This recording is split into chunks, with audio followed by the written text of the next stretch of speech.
Shveta Gadadhara Gaura Bhakta Vrinda. Hare Krishna, Krishna Krishna, Hare Hare, Hare Rama, Rama Rama, Hare Hare. So we'll continue reading from Srimad Bhagavatam, Canto 4, Chapter 4, Text 7. Tamagatam tatra na kaschan nadriyad kaschan. Tam agatam tatra naka. Sorry, I think we haven't finished. We haven't finished the last part of the 6th Ishlokti. Yeah, we haven't finished the last paragraph of 4.4.6. Yes. Thank you. So we'll do 4.4.6, and we are continuing to read from the purpose by His Divine Grace, A.C. Bhaktivedanta Swami Srila Prabhupada. So the yajna for this age is Sankirtan Yajna. Another significant point in this verse is that there were animals for sacrifice. That these animals were meant for sacrifice does not mean that they were meant to be killed. Because we have been talking that why in Kali Yuga the fire sacrifices is not recommended. We are in fact prohibited to perform fire sacrifices in this age of Kali.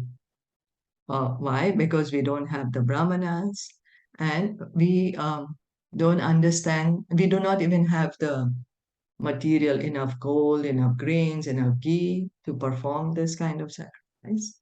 And also the animals which were there, they are not to be killed for our sense pleasure or to show how powerful we are. No.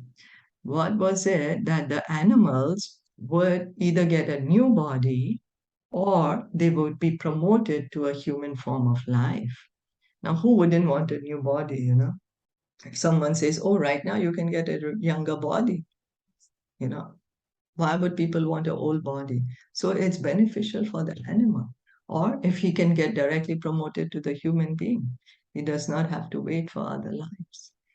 And the animals were given like these new bodies. They were not killed by any weapon, but only by the mantra. The Brahmanas had that power to chant the mantra.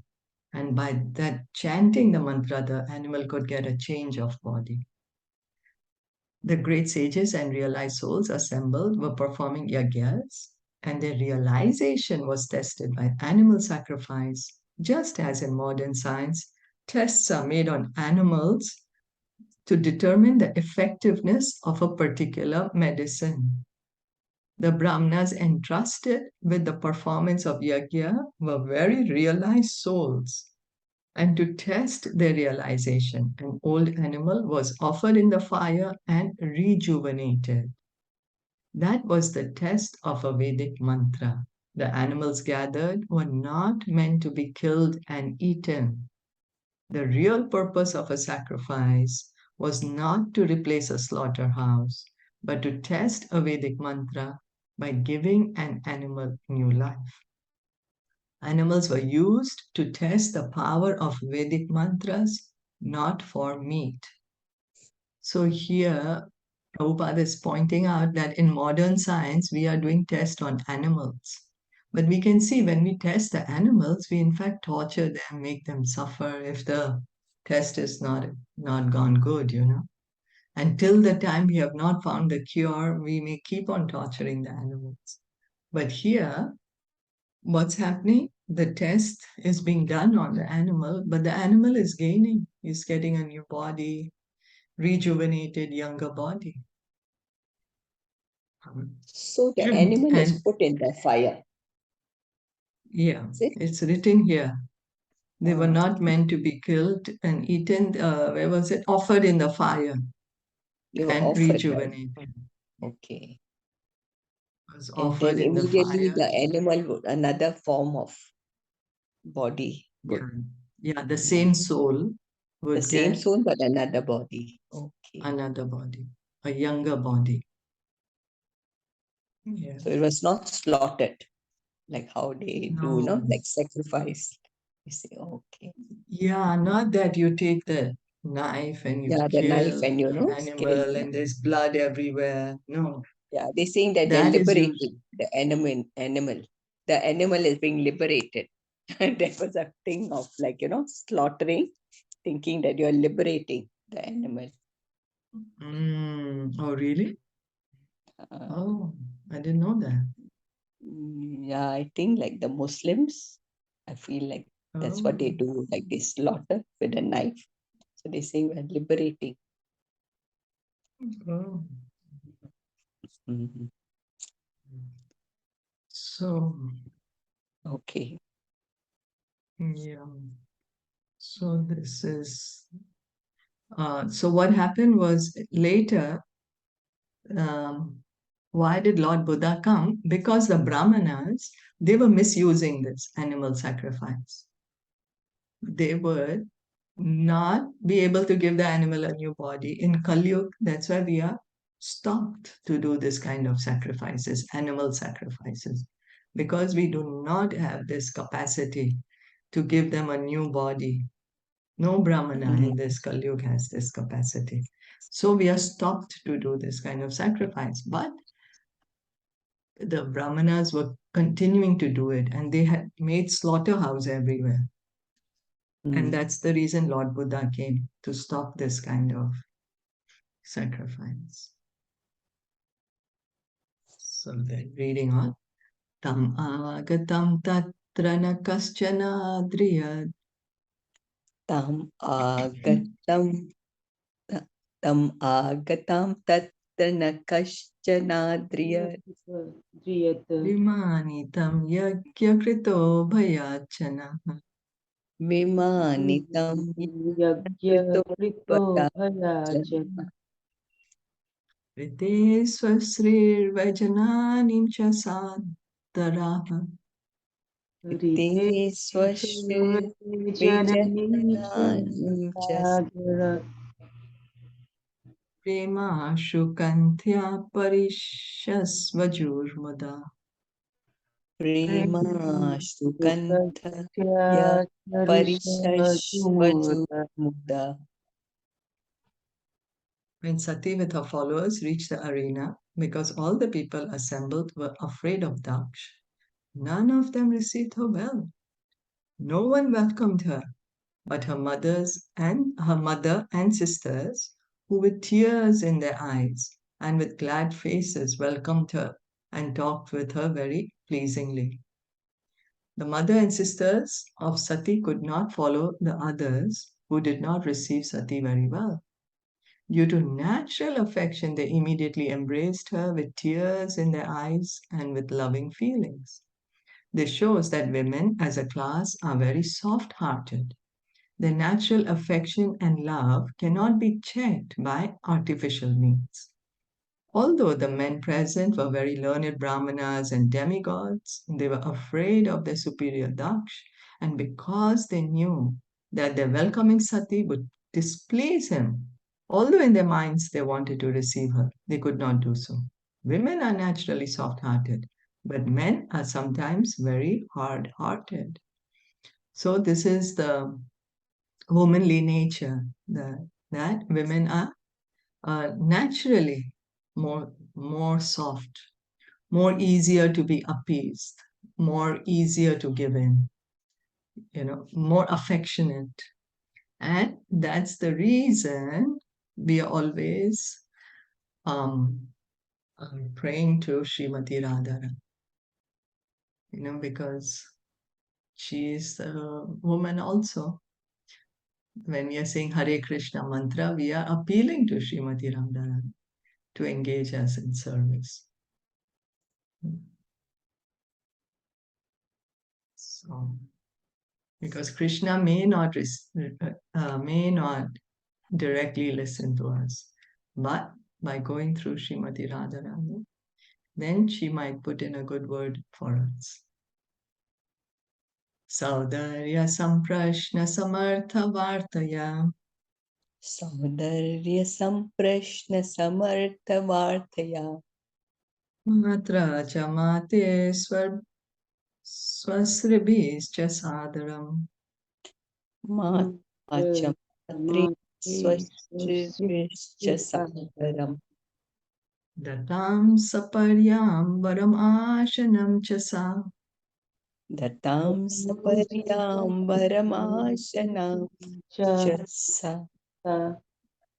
Nadatta pitra pratinandita sati. Nadatta Pitra Pratinandita Sati.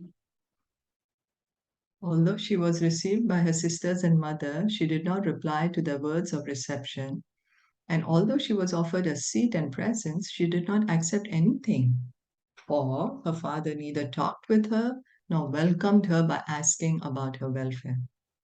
Sati did not accept the greetings offered by her sisters and mother, for she was not at all satisfied by her father's silence. Sati was the youngest child of Daksh, and she knew that she was his pet. But now, because of her association with Lord Shiva, Daksh forgot all his affection for his daughter, and this very much aggrieved her. The material bodily conception is so polluted that even upon slight provocation, all our relationships of love and affection are nullified. Bodily relationships are so transient that even though one is affectionate towards someone in a bodily relationship, a slight provocation terminates this intimacy.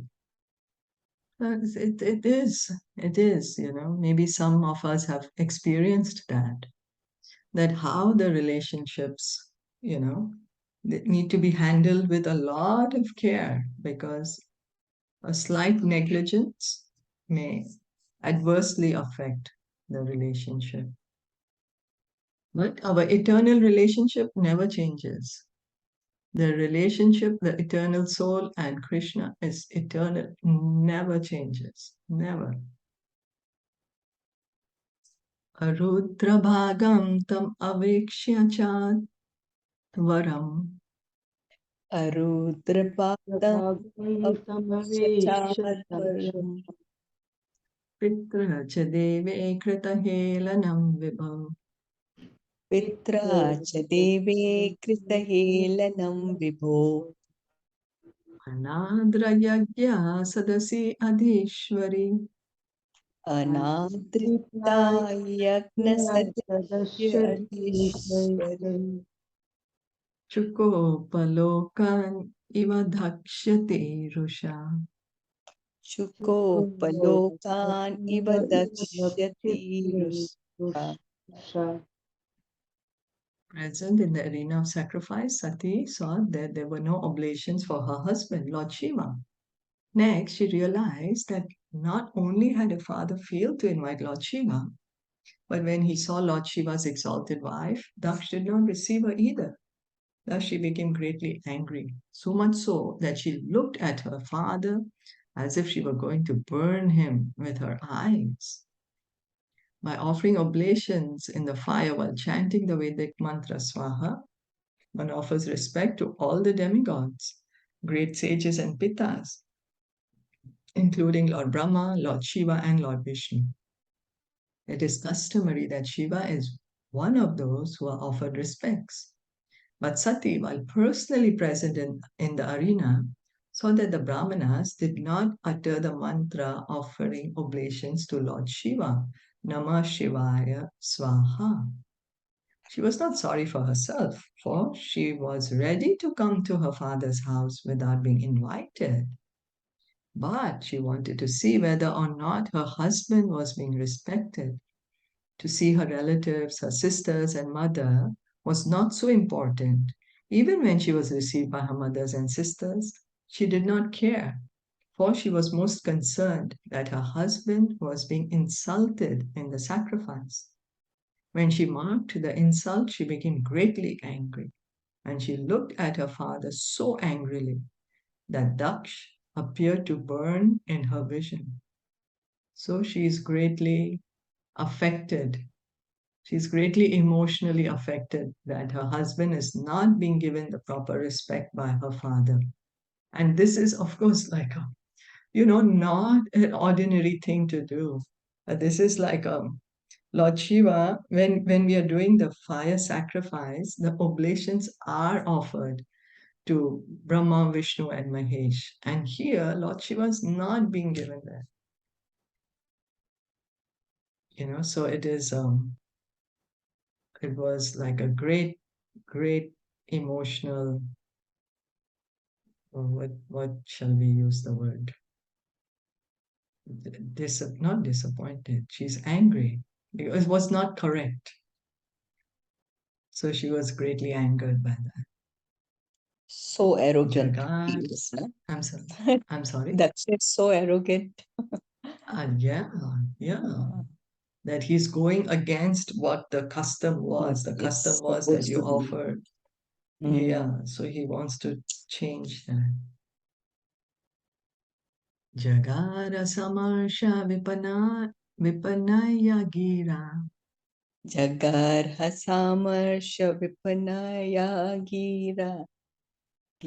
Shiva dvisham dhuma pathashram masmayam. Shiva dvisham dhuma pathashrama smayam. Svatejasa bhuta ganan samuthitan. Swateja sabhuta ganan samuthitan. Nigraya devi jagato bhishvataha. Nirgya devi jagato abhishvataha. The followers of Lord Shiva, the ghosts, were ready to injure or kill Daksh, but Sati stopped them by her order. She was very angry and sorrowful, and in that mood, she began to condemn the process of sacrificial fruitive activities and persons who are very proud of such unnecessary and troublesome sacrifices. She especially condemned her father, speaking against him in the presence of all. Oh, she's really mad. Like she's not afraid of her father, but she's speaking, condemning him in front of everybody. She's also condemning the process of sacrificial fruitive activities and proud of such unnecessary and troublesome sacrifices. So we can see that these kind of fire sacrifices are very troublesome, not necessary. Why? Because we are asking for some material benefit. And so what we are advised to do is the Sankirtan sacrifice of chanting the holy names. That is the most beneficial. And it is eternal, not that the result will go away when we leave this body. No, it stays with us forever, can bring us back home, back to Godhead. The process of offering sacrifices is especially meant to satisfy Vishnu, who's called Yagnesha, because he's the enjoyer of the fruits of all sacrifice. So when we perform sacrifices, the fire sacrifice, we are always thinking, oh, I'm going to do this yajna. Why? Because I want to get something. But the idea of doing the sacrifice is to please Lord Vishnu. Krishna says in Bhagavad Gita that any sacrifice is meant for the pleasure of Lord Vishnu. And then he says it in chapter 5 of Bhagavad Gita, text 29. Bhuktaram yajna tapasam. He is the actual beneficiary of all sacrifices. We don't know it. We don't know it. And we may perform some sacrifices and think, okay, I want this, I want that, I want this desire to be fulfilled. But the real purpose of doing the sacrifice is to please Lord Vishnu. Not knowing this fact, less intelligent men offer sacrifices for some material benefit. To derive personal material benefits for sense gratification is the real reason persons like Daksh and his followers perform sacrifices. So when we are saying, when here it's mentioned less intelligent men offer sacrifices for some material benefit, it doesn't mean that we need to feel superior to anyone. The idea is that we should become intelligent and offer sacrifice for the pleasure of Lord Vishnu, Lord Krishna. not for some material benefit. That's the idea, that for us, ourselves, to become intelligent. So If to I'm not derive personal... mistaken, if I'm not I'm mistaken, sorry? is it mentioned in the Gita or somewhere that Krishna says that Yagna I am? And Yagya, yes. Yes, right? Yes. Yes, yes. Yes, I think so too. Yeah, I can look it up. If you, I don't remember the... He says, I'm the Remember? chanting of the mantra Om. I'm the... Yeah, I can look it Yeah, up. Where does he say that? right. So if we So are to doing a derive... yagna, a sacrifice, I mean a fire sacrifice pleasing Krishna, then I think it's okay, right? Yeah, that's the purpose. That To should be the please purpose. Krishna. Yeah. Yes. That I'm doing the sacrifice for the pleasure of Krishna. Yeah. Okay. And then, of course, we do fire sacrifices when, for example, the marriage ceremony, the fire yagya is Yes. done, or then there is, The suppose house, there is graha pravesh, the you know, praveshya. Yeah. there is fire sacrifice done. So, like that, there are few still that we do, but then we see the mantras that we are chanting are for the Yeah. pleasure of Krishna, glorifying Krishna. Correct. Right. Yeah. Such sacrifices are condemned here as a labor of love without actual profit. So, why is it being called as a labor of love without actual profit?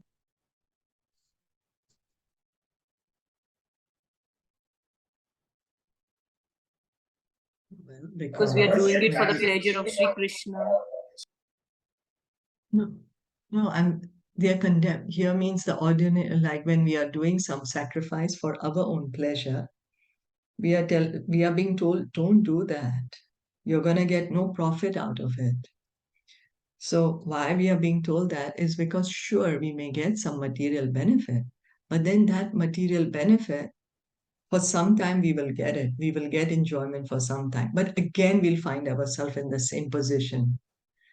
We'll still find ourselves in the material world. We may go to heavenly planets because of the sacrifice.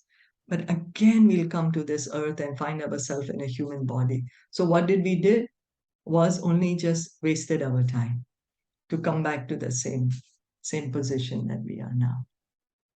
But when we are doing sacrifices for the pleasure of Krishna, in this Sankirtana Yagya prayer, Bhagavatam says, intelligent men will worship Krishna in this age of Kali by doing the Sankirtan Yagya, by chanting the holy names. So when we do that, then what's happening is it's helping us to give up our bodily conception of life. It's helping us to understand more and more, I'm not this body, I'm a spirit soul, I'm part and parcel of Krishna. It's helping us to revive our love of Krishna, which is there in everyone's heart. So this is what Bhagavatam tells us in this age of Kali, to the Harinam Sankirtan. So one may prosecute this is confirmed in Srimad Bhagavatam, one may prosecute the Vedic injunctions of offering sacrifices and other fruitive activities. But if by such activities one does not develop attraction for Vishnu, they are useless labors. One who has developed love for Vishnu must develop love and respect for Vishnu's devotees. So by doing something, am I reviving my love for Krishna? Am I understanding Krishna's position? Then we know that those acts are beneficial for us. But by doing certain activities, if we are forgetting Krishna further and further, then they are called useless labor. And one who has developed love for Vishnu must develop love and respect for Vishnu's devotees. So one may say, I just love Krishna, but Krishna's devotees, I don't care about them. It's not possible. When we love someone, we love everything and everyone connected to them. It's not that, oh, I only love you, but I don't love your mother, your sister, your whatever. No. Then you love someone, you love everyone connected to them. Lord Shiva is considered the foremost personality amongst the Vaishnavas, Vaishnavanam Yatha Shambhuhu.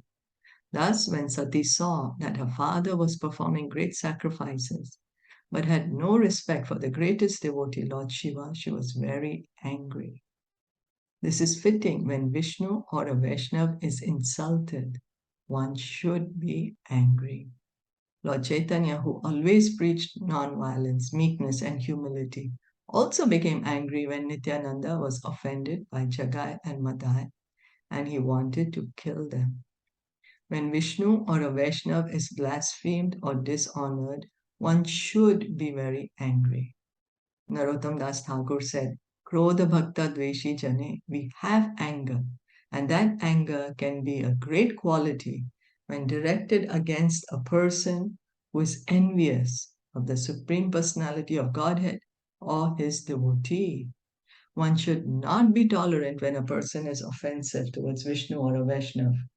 The anger of Sati towards her father was not objectionable, for although he was her father, he was trying to insult the greatest Vaishnav.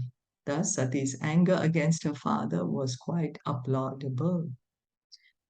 So the Vedas always say that even Lord Chaitanya said, don't demand respect for yourself. Be humble, be meek. But when you're seeing the Lord being blasphemed or his devotees being blasphemed, then in fact we should use anger. We each of us have anger, and so one should be tolerant for our own self. When we are being disrespected, we should be tolerant. But if we see another devotee being disrespected, then that is the way to use the anger. Don't So tolerate. Sati, I'm sorry. Right? So it means don't tolerate.